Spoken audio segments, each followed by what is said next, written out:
Welcome to the Bulwark podcast. I'm Charlie Sykes. We're at an extraordinary day. The U.S. Senate moves closer to reshaping the Supreme Court for decades. The president's reportedly mulling firing his second FBI director. We're finding out about hundreds of migrant children who may never see their parents again. And of course, everybody's talking about what Rudy Giuliani was doing with his hands down his pants, because this is 2020, right? And of course, we're going to get the last debate. The first debate ever with an official mute button.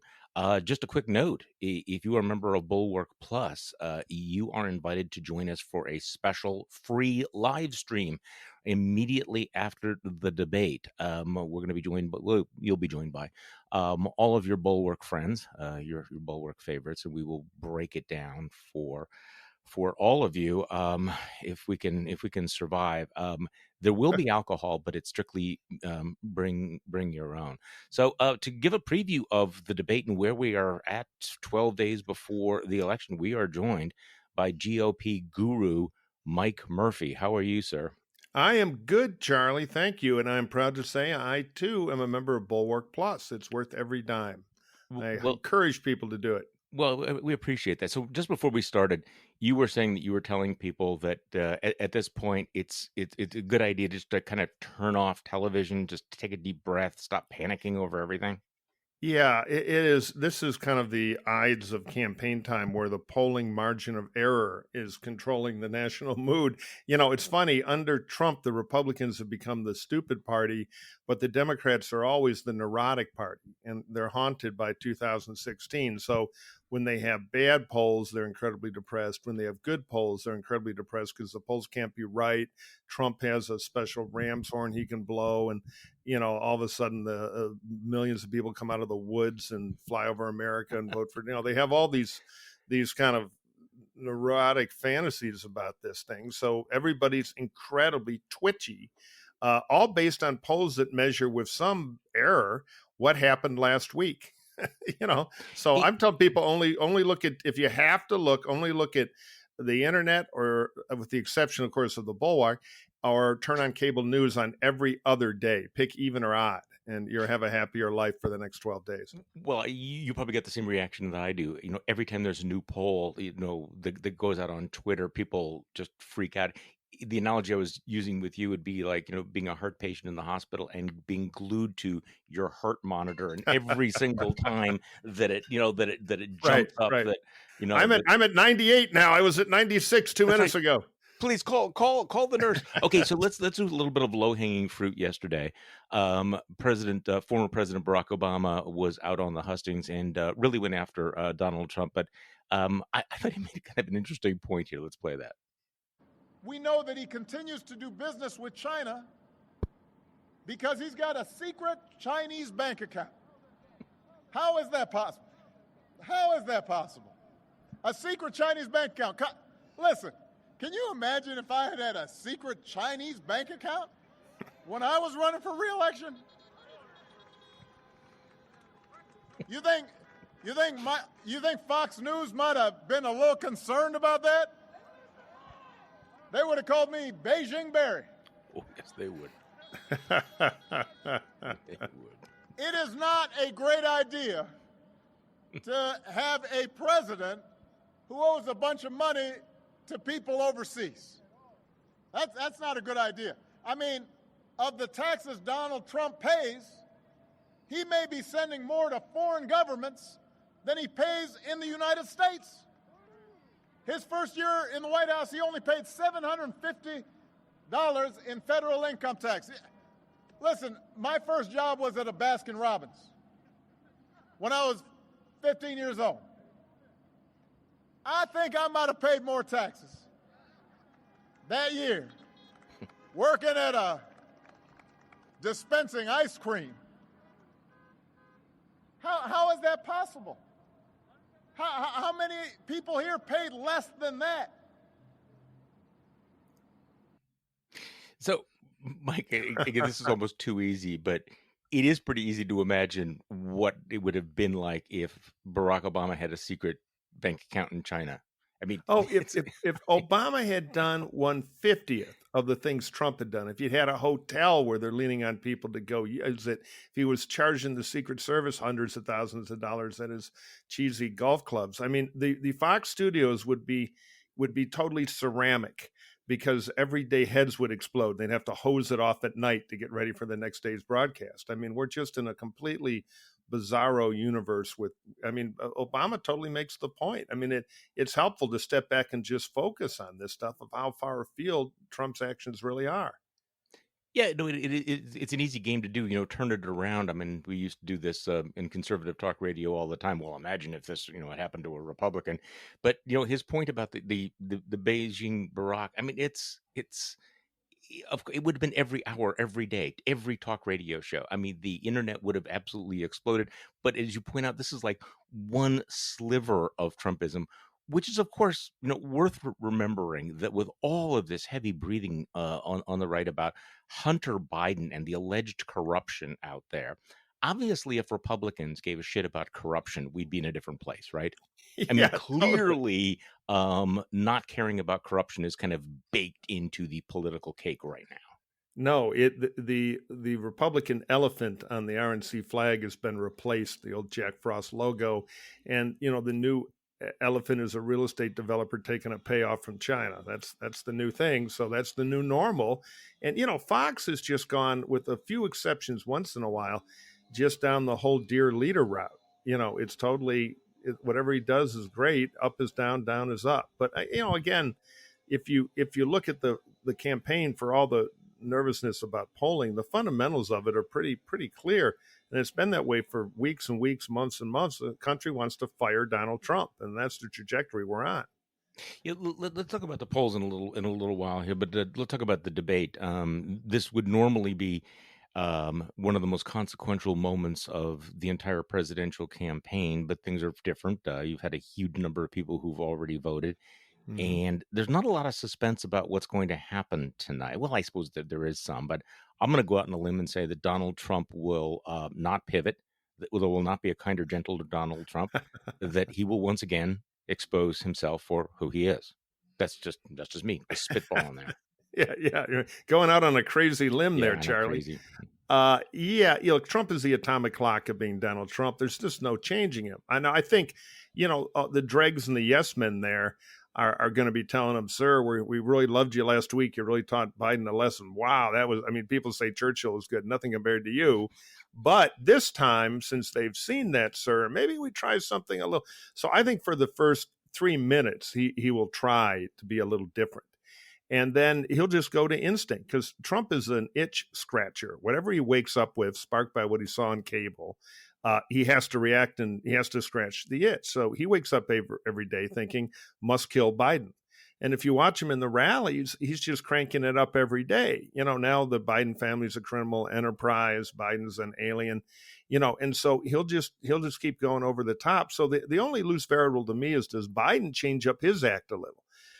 And based on watching the last debate, I think Biden should just lock onto the camera and talk to people at home about what they get, and just preempt the whole thing with a joke about Trump at the beginning, which is, I know running for president was going to be hard. I didn't know I'd have to debate an orangutan here. So there's going to be a lot of noise to the side, but I'm going to tell you what I'm going to do, and just kind of diminish Trump, let Trump go crazy, let him fight the moderator. And as long as nothing happens of any size or scope, Biden wins, because he's landing the 747 now, and this is the last big moment. No, how do you think the mute button will work? I mean, I'm on record as saying that I think it's a good idea to have the mute button, but it's a little bit problematic, right? Because you can press the mute Yeah. button, but Donald Trump will still be talking, and Biden will still hear him, and Kristen Welker will still hear him. So there's still a big potential for a lot of chaos and confusion. Yeah, I wrote the debate commission saying, what about a fire hose? And they never responded. But the mute button is not a bad intermediate step. So here's a trick for the Biden debate team to wrestle with. Trump will, these are cardioid mics. You're an old radio guy. You know how it Mhm. works. The mics pick up what's right in front of them, and they suppress everything else. Not totally, but a lot. Mhm. So on the mic, when Trump's mic is off and he's doing his antics, it'll sound like a guy kind of yelling at you across a parking garage. The voice won't be that big, but on stage, it'll be pretty big. Biden will hear it louder than people at home do. So he has to be careful not to overreact and let that tiny voice thing kind of work in his favor, the weakness of Trump's signal. That said, the mute is only when they're doing the 2-minute shtick at the top of each segment. Then they flip that off and it's still going to have the back and forth and, all the crazy. So I think the muting is a step forward, but I don't think it'll massively change, as you say, the debate. It's interesting. There's a piece, I think it's in Politico, where Republican quote unquote operatives are expressing their frustration about the lack of message discipline. To which it's like, okay, look at the calendar. This is not a message problem. This is a Trump problem. What were you expecting was going to happen? What did you think was going to happen with this guy? Well, yeah, I'm tired of Republican operatives 12 days out saying, we always told them that we really needed bigger bumper stickers. Like that's the big problem with Donald Trump, that he wouldn't listen to their brilliant advice. I never thought, when Trump was first elected, I thought for, a month that, I know from somebody who he met when he was thinking about running, he met with a big Republican fundraiser who I know, a bundler. And the bundler said, who ultimately to his credit didn't sign on, said, some of this stuff you say. And Trump was like, oh, hell, that's just BS for the rubes. They eat that crap up. I don't believe any of it. And so I thought, all right, maybe Trump will do a pivot from P.T. Barnum to a little more grown up because he'll be intimidated by the office and it'll be normalcy with a big orange wig on it. That didn't happen. And so from that point on, I've always thought Trump is all about self-indulgence. Trump will do what Trump wants to. He's an insecure guy.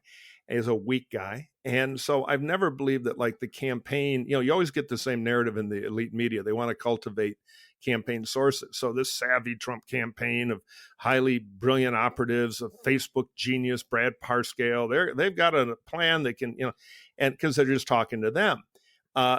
There's no staff of any consequence. They're just note takers for Trump doing whatever he wants. So I never believed there'd be a rational Trump campaign. There wasn't one in 2016 and there hasn't been one now. I wouldn't even say he's got a campaign. He's got kind of a therapy device. Get me a rally full of screaming people and I'll just get up there and do my cheap Alan King impersonation and be a bad stand-up for a while. Not that King was bad, but Trump is. And indulge myself. And fundamentally, the campaign has been that feast for Trump ever since. It has seemed to devolve into that sort of self-care. There's a good piece in the Washington Post about that, and you can see this in some of the numbers, the amount of money that they've spent on television just in the Washington D.C. market, because that's what Donald Trump wants. So it's crazy. Yep. He wants to feel good about himself. Now you've been in winning campaigns and you've been in losing campaigns a week and a half out. I thought it was interesting. I think it was John Harris and somebody else, I should have it in front of me, in Politico, said, to a certain extent, the media has cut Trump a break because normally at this point in the campaign, you'd have the stench of death stories narrative. Right. And every story would be framed like, well, here's flailing, well, here's a losing campaign. But because everybody has PTSD because of 2016, they're kind of sparing him that. But what do you think is going on internally in this campaign? Because especially with all of the early voting, that we are so close, the polls have been so stable, you kind of know what's going to happen, right? I mean, or have they deluded themselves? Are there people in this? I mean, I assume that there are people who live in the Trumpian bubble who think that he's actually doing well. But what's it like being in a campaign with that stench of death on it? Well, that is a great, everything is a little bit different with Trump, but normally what's happening is you know it's bad and you're killing the days. And just to not lose your mind, there's kind of a daily theory of the brilliant counterattack. The Steiner division is going to come save us. But and what's happening in the Trump campaign is a version of that. But I think there are more kind of nitwit Trump acolyte. Remember, most of the Trump staff couldn't get a job in a regular campaign. Right. So then you've got Jason like RNC technocrats, who are just kind of, well, the voter program in North Carolina is looking good. We got an extra 50,000 phone calls. They're desperate to move a colored pin on a map somewhere to think it's having an impact. But the main thing they're dealing with, and there's an AP story on this. The Post now has a great story. New York Times, excuse me. I think the Post does too, which is they're broke. They're broke. They went through $1 billion with this lifestyle, the rich and famous stuff before the convention. They blew a lot of money on Facebook. This is kind of an ironic aspect. So they Parscale and Kushner, who's really the quote unquote brains of all this, went out and blew $1 billion both on ridiculous overhead, stupid vanity television ads early, and massive Facebook advertising, not to sway voters, but to create more low dollar donors. So that's $800 million out the window before the convention that allowed Biden in September to take control of the race with more spending. Now, there was a lot of bedwetting on the Democratic side, including a big article in the New York Times by my pal and podcast partner, Axelrod and David Plouffe, terrified about this Facebook spending, thinking that the Republicans were shrewd and ahead on digital. Well, it turned out it was all just prospecting for donors, and it was mostly blown money. So now Bill Stepien, who's the current manager, I think is spending about, and he's a technocrat, a third of his day wondering if the rumors are true that he's about to get fired, in the great tradition of Trump campaign managers, for Katie Walsh, who's an RNC official, worked for Reince Priebus, and is at the Trump super PAC, could be coming in any minute to ice him. And the rest of the time he's trying to cut spending and move what's left of they basically sending out the Cub Scouts to defend the bunker. I mean, the one state they're making a stand in, Florida, they're cannibalizing all their other states to try to defend there, which is about a 3-point race. And we're, of course, very active there with RVAT and Orange Crush, which I'm working on. And I'm telling you, and they're putting up a good fight in Florida, but they've had to asset strip the rest of the campaign to do that. So Stepien and the people at the top are worried about Trump's daily whim, and trying to squeeze out a few dollars as they're being blown away on television in many places to try to make a last stand. So it's grim. It's Stalingrad. Yeah, they are being blown away on television, 3-1. The depth of the Biden buy is really extraordinary. Where they're able to go all over the country, while everything's focusing on Florida. So, give me your sense about the Biden campaign. Have they been spending the money well? Have they been? Yeah, no, I think Biden's running a good campaign. Biden has been lucky too. One of the reasons Biden didn't blow a lot of early money like the Trump campaign did is Biden didn't have any money to blow. That's the great discipline enforcer. If Biden had $1 billion in the bank, they might have said, hell, we got to keep up with Trump, So all these campaigns, sometimes it's just luck of circumstance. So Biden's money surged in late, which was just when he needed it.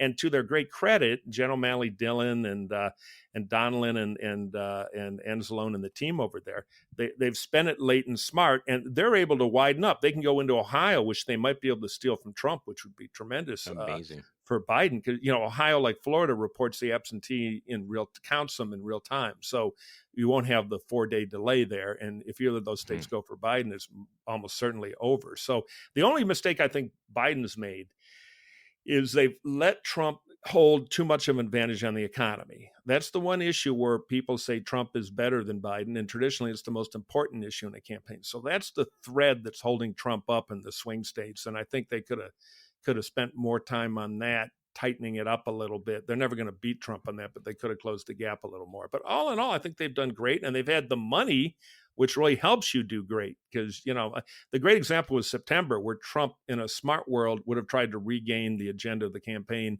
and cap it off with a great debate on September 29th. Instead, the Biden guys were able to blow Trump away on television, show a lot more message discipline, and then Trump basically put a grenade in his mouth at the debate. So that part of the calendar, which was vital for Trump to reclock and turn it all around, went away, money being part of it. And now we're just watching the thing fade. I mean, in some of the swing states, it's tighter, Arizona, North Carolina, Florida. But there's no state Biden has to have, or else Trump wins, that Biden's in real trouble. There's some that are competitive. But Biden is basically playing his whole game in Trump's end zone, which has been really good for Biden. Well, Trump's on defense everywhere. Iowa, he won by 9 points. That's even Texas. The fact that Texas is in play, you can be a skeptic about whether or not he's got a chance to really win Texas. But the fact that we're even talking about it, the fact that we're talking about Georgia gives you a sense of where we're at in this campaign. I mean, that's the, again, going back to this whole closing argument, it is amazing to me. Maybe I'm overusing that word, that here we are 2 weeks out from the campaign, and we can make a short list of what the president is spending his time doing. He picks a fight with Anthony Fauci. He picks a fight with Leslie Stahl. He is tweeting obsessively about a 60 Minutes interview that he was very, very unhappy about. And he's down in North Carolina, basically acting like he's a bored teenager about the coronavirus.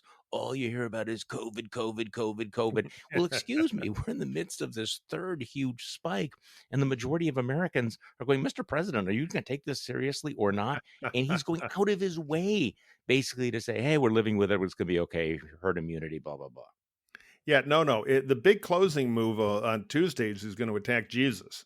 That's going to be the crescendo of the campaign after he tries to milk the Fauci thing a little longer. Yeah, again, it is, and this is a family podcast, but it's in the news these days. Trump is running a very masturbatory campaign. Mm-hmm. It's all about kind of his own weird pleasure and the bubble his head is in.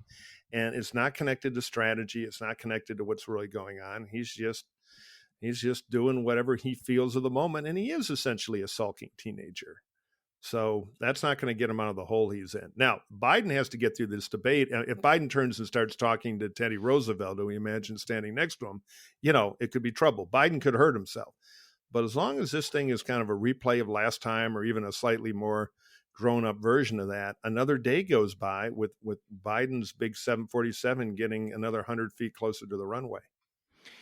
No, and I mean, clearly, given the double-digit lead or the close, 9-10 point lead nationally, a draw is a big win for Joe Biden. He would have to lose rather spectacularly. I just think it's really interesting watching pro-Trump Twitter, social media, the things that they are fixating on, including their obsession with the number of lids called by Joe Biden. Trust me, nobody cares about all that, and frankly, the lower profile he is, let's Donald Trump have the stage and self-immolate. Right, exactly. This last minute, you were saying that in the final days, you're looking for this last killer message. They are absolutely all in on the Hunter Biden story. If you're a voter and you do not obsessively watch Fox News, isn't part of you going, what the fuck are you talking about? No, totally. Hunter is a ceiling fan company. It's like earlier, Bob Woodward. Well, that's basically a north-south avenue in the suburbs of Detroit, where I'm from. So the idea that it's going to break through. Here's what I think is probably happening. In the Trump yes man universe, there's a clip from CBS where Biden is at a plane after a long campaign day, and a CBS reporter says, "Hey, what about the New York Post story on Hunter?" And Biden pops off at him, gets mad. Basically, you like to print that crap. It's hard to hear because of the sound, but it's there. We were talking about it on Hacks on Tap. The Trump guys are watching that on a loop with Trump saying, see, get him to pop. So I think Trump will be like a three note guitar song or 3-chord song going on and on and on. It'll be Hunter, Hunter, Hunter, criminal, Ukraine, confusing crap like that. It'll be, you're going to raise taxes and, turn everything. And Tifa is going to be moving into the White House with AOC and Karl Marx.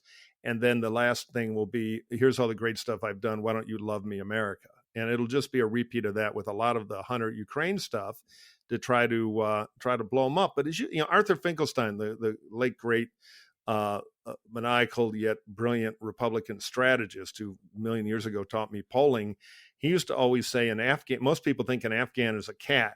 If they went to college, they think it's a rug.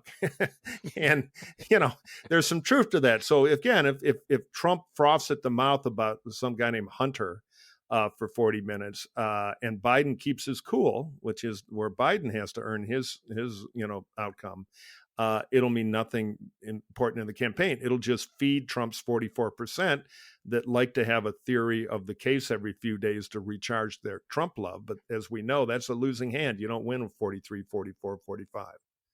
Okay, so let's talk about these polls, what they're showing, and there's a whole bunch of them. But I'm looking right now at the Fox News poll, Battleground polls. Michigan, Biden up by 12, 52-40. Pennsylvania, Biden up by 5, 50-45. Wisconsin, Biden up by 5, 49-44. Trailing in Ohio, 45-48. But you get the sense of where the race is going, because I always think of Michigan, Pennsylvania, and Wisconsin as being very, very, very similar, and you can see these trends and Hmm. the erosion of that base, that demographic base that he had, and you kind of this just gives me an indication of where the race is going. Look, there is the margin of error, there are polling errors, but it's interesting that everybody always assumes that the error is going to be in Trump's favor, not in Biden's favor, right? Because the Yeah. margin goes either way, right? Right, right. It's on both numbers, and it's hard to conduct polling late. And in the modern era, pollsters have to, on a telephone poll with a live operator, they have to call well over 100 people to get one complete. Really? And so the polls, when they rush them out and when publishers buy them, and publishers are cheap, the pollsters have to take shortcuts because they don't have the money to do it right. And it's hard to do it really fast. So they start to basically take a poll where they don't have a representative sample and they try mathematical weighting tricks to make it that. So big grain of salt. One good way to look at it is Trump's number is harder than Biden's number. People have firmer opinions about Trump than they do about Biden, which is natural when you're the incumbent president running for re-election. You're the famous guy. Double so with Trump. And Trump has a hell of a time breaking out of that mid 40s, and that's been true for 4 years. So the loose vote that's flopping around there and undecided that may not vote uh, has already made a decision not to be for Trump, and that's kind of held forever. So I think Biden, and we've modeled this in Florida. We've got a 3-point poll there, but when we take the undecideds and look actually into their voter history as people, even though they won't tell us who they're voting for, it's pretty obvious they're going to break for Biden.